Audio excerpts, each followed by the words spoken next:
weekend. Of course, we're very, very excited about not only because him being involved within the national setup, but a move to a Premier League club, and that is Dejon Richards. Stefan, firstly, your reaction to him. I mean, you've watched a little bit of schoolboy football, and just to see the progression and his talent and just the exposure that he's getting, I'm sure you're happy about the progression that he's made thus far. I mean, I'm definitely happy that he's signing for a Premier League club. You know, I have to say credit to him. I think his talent is deserving of the attention that he's gotten. Absolutely. I only want to see him do well. I know there's always lots of talk about the camp that he's surrounded by, but I think we should all ignore that noise and just be happy that a young Jamaican footballer is being put on a platform to enhance his talent, and we only wish him well. I mean, at least I want to speak for myself. I wish him well. I wish him nothing but the best. I think he's an interesting player, and I hope to see him not only dominate for Jamaica, but I hope to see him make it in the Premier League as well. I wish him well. Yeah. Contrary to popular belief that I am bad mind, I am not bad mind. I wish him well. Bro, oh, why am I not bad mind? If I never want to Chelsea, I never want to Phoenix. You were going to Newcastle? No. You don't want him at City? Of course. Well, actually, I don't know. I can't, again, not bad mind. Yeah. I don't know how great he is. I've only seen him in the Money Cup. So I can't tell you, say, I want to see him at City. I don't know. If me know say, oh, him gonna be great, of course I want him at City. Maybe after me see him play a little Chelsea under 21 couple loan, then we can say, all right, send him forward. But I've only seen him in the Money Cup, bro. And Money Cup is by no means a bar to say, yo, you're great. Right. Yeah, and Jamal, you know, there's another conversation to be had because he's still 17, not 18 until November. So there is some time, a good 8-9 months, where he'll have to get himself, well, he is fit, but to put himself in a sharpness ready to take the field in London. Well, you say he's fit, but I've done a national fitness test while I was in high school. When I was training with the Money Cup team, we did a national fitness test, and now you would look at any Money Cup baller and say they're pretty fit. But this is an international level, right? I think the one specifically that kind of got most people out was the beep test. Stephen, you might know it. I know the beep test, yes. Right. Torture. It is torturous. Yeah. I think it goes up to like 20-something levels. Yeah, it's crazy. Like none of us passed 13.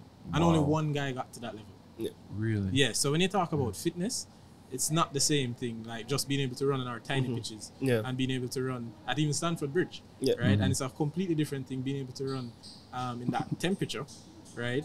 Being able to run with 45,000 plus, that's only at Stanford Bridge. Never mind if he goes to Trafford or somewhere like that, where there's upwards of that number, you know, screaming and bellowing at you or against you.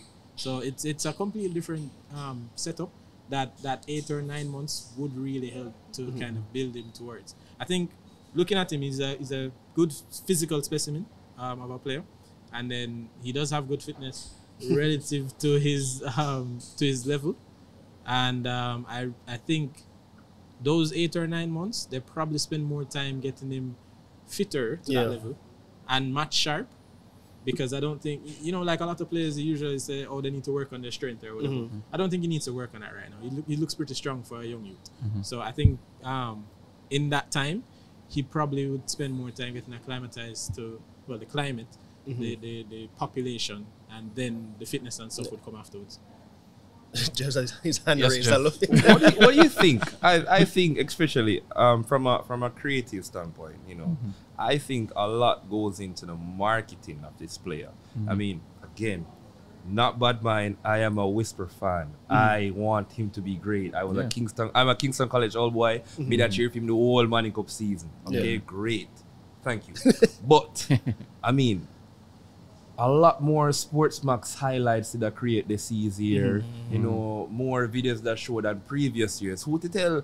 You know, my favorite schoolboy football is Jahil Hyde. Is it? And me think Stella they do some great things, but you know, was there, you know, we can hardly find some Money Cup highlights at Stella right now. To be there. He had to be there.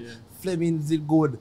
Marshall did good. Maggie, Peter Lee, you know, so it's like, what if the big difference here is not necessarily talent, but just more exposure? Right, I was going to ask that as well, because social media has evolved since those times. So is that the reason why the enthusiasm, the elevation is why he's over the bracket of Alex Marshall, for an example? More talk. I think it's a weird one, because one, I think everyone has recognized he's very special, and because of that, the highlight packages have been created for him, for sure. It's a bit of cause and effect. Cause and effect, sure, for sure. And we're in the information age, so information travels fast. It's very easy to put a video of somebody together and get them seen across the world. I'm not saying it to downplay his own talents at all, not at all. I'm just saying, like, in comparison to even Manning Cup players this year, you said your favorite player is Hyde. How many players have we seen get the video coverage that Dujon has gotten? Is that the fault of Dujon, or no? Or is it the fault of people handling the other players? Why are they not creating those highlight packages? Why aren't they pushing the agenda, so quote unquote, to get those players seen? Yeah, I wouldn't say it's anything negative. I said a positive. We just need to recognize, hey, if we can get Dujon seen by so many, why can't we get 25 other Manning Cup players seen by so many? Exactly, because I was just thinking that we should. It's a very good point Jeff raised, and I think really it should be a lesson. You know, it should be a teaching moment, a watershed moment actually, because we've been saying it for years and years and years that there's a lot of talent in Jamaica, and that's just playing at Manning Cup level. Maybe it's a business idea for 876 Stream, 876 Stream scouting. Hey, hold on. Hold it. I want my 15%. That can be worked out. Right, Rashid? Ready. Just put pen to paper. Right. Yeah, it's definitely something to be explored. Like just getting the kids out there in the shop window for people to see. Yeah. Because I think there was like some talk where Newcastle was saying that they might actually do some sort of longer scouting plan out here or something like that. Yeah, Caribbean by extension, but yes. Yeah. Right. I think we've always said that there's talent in Jamaica, and in times I've hit back at that, but genuinely, I think the talent level for football is rising in Jamaica. So I do believe, yes, there's talent here, just to get that talent seen by the relevant people outside of Jamaica. And the good thing too, you talk about the information age, we have the next caveat as well, where this isn't football of old. If you have some amount of ability, and then you're disciplined enough to kind of work at it. The word is escaping me right now, but basically, you apply yourself, right, and you have an amount of ability. All you need then is just a good environment, and the football is such that most places you go would have a good environment, better than Jamaica for sure, but would have a good environment that you can develop in. So really and truly, you just need a chance, and to then take it as the player. They're just jumping back to Whisper now. Another reason why this move excites me is I've always said to players I've encountered, you never know who is watching. Yeah. You literally never know who is watching. I've said it before. I said, Toronto FC, I was at a reserve game, and I had to bring a scout to the suite so he could watch a reserve game. It was a Manchester United scout. Why was he watching Toronto FC too? Just because you never know who's watching. He might have just heard something. There's a talent here. Let me go evaluate him.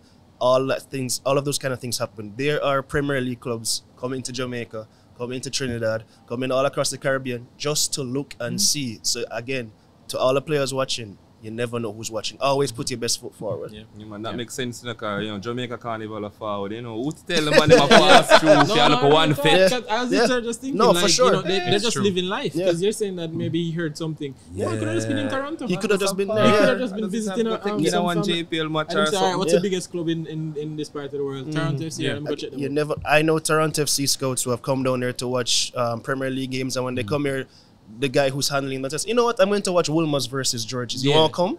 And he goes, and he might go, and he might say this player's not good enough for Toronto FC, but so my brethren run Ryerson football team, maybe get a scholarship for him, maybe he'll work there. Again, opportunities are always there.